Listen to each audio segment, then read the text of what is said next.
ستاره ها با هم در مورد شما حرف میزنن، چون عشقشون دارن میچرخن به عشق شما. به هم میگن هست. آره دیدیش؟ آره الان اومده سر تو حیات رفتار شد. ستاره ها برای شما دارن میچرخن دیگه.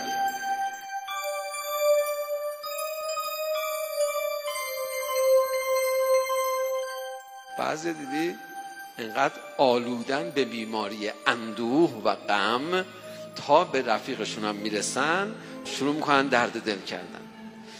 چه خبر؟ والا چه عرض کنم، اینقدر گرفتاری هست چی بگم، از هر طرف میری یکی میزن، نمیدونم. خاک بر سر حرف زدنت بیادب. تو نمیفهمی در محضر پروردگار عالمی یه ذره دلت غم گرفت یعنی آدم بدی شدی، یعنی دور شدی، یعنی داری دورتر میشی، یعنی داری همه عباداتتو خراب میکنی، یعنی خوبیات داره نابود میشه، یعنی سرمایه‌تو داری آتیش میزنی.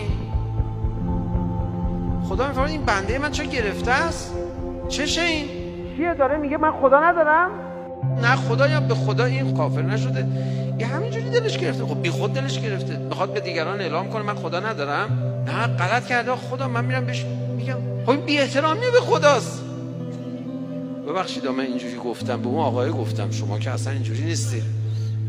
شما میگن چه خبر؟ میگی والا امروز خورشید دمید، ایام بهار، یکم هوا گرم شد.